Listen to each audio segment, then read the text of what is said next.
This next story comes out of Belarus, the Ukraine of Lithuania. Last week, the country's autocratic ruler held an election that many election observers say was a sham. But in a country where citizens have largely been quietly resigned to their fate, this time they rose up. Authorities in Belarus say 6,000 people have been arrested and one person was killed in the violent aftermath of President Alexander Lukashenko's disputed re-election. Opposition leaders say the vote was rigged. Many of them have been detained or forced to flee the country, including the main candidate, Svetlana Tikhanovskaya. Lukashenko won around 80% of the vote. He's been in power since 1994 and is considered by many as Europe's last dictator. We want the people of Belarus to have the freedoms that they're demanding, that they think are in their best interests. We watch the protests. We urge that the nonviolent protesters be protected and not harmed. Yeah, that's right. Belarus should protect its nonviolent protesters the same way America does, in unmarked vans.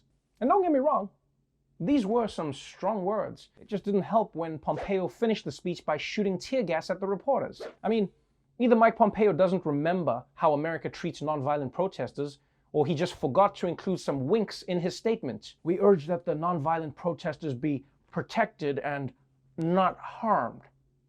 Now, it's easy to look at what's happening with the elections in Belarus and say, well, that's just some faraway dictatorship. That'll never happen in America. But honestly, I think sometimes America gets so caught up in its own exceptionalism that it ignores warnings it could be taking from other countries. You know, if America paid attention to Brexit, it would have realized how social media can be used to bamboozle people into voting for crazy candidates who promise to fix everything. If America paid more attention to China, they would have realized that coronavirus is something that could come to this country and screw everything up, as opposed to something that only happens overseas. And if America might think that rigged elections are something that only happens in other places, well, in reality, it's already starting to rear its ugly head right here. President Trump upped the ante in his battle against mail-in voting today. He appeared to say the quiet part out loud, telling Fox News why he opposes a funding boost for the U.S. Postal Service.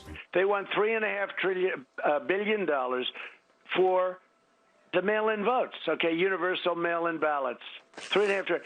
They want $25 billion for the post office. Now, they need that money in order to have the post office work so it can take all of these millions and millions of ballots. But if they don't get those two items, that means you can't have universal mail-in voting. God damn. I've never seen a villain give away a plan like that without seeing James Bond tied to a chair in front of him. I mean, because people, this is insane. Trump got impeached for trying to secretly rig the election, and his response is to go, I learned my lesson. I won't rig an election in secret ever again. And the truth is, this effort to sabotage mail-in voting is a real threat to America's election. If Trump gets his way, they're going to have to change all the I voted stickers to end in a question mark. I voted?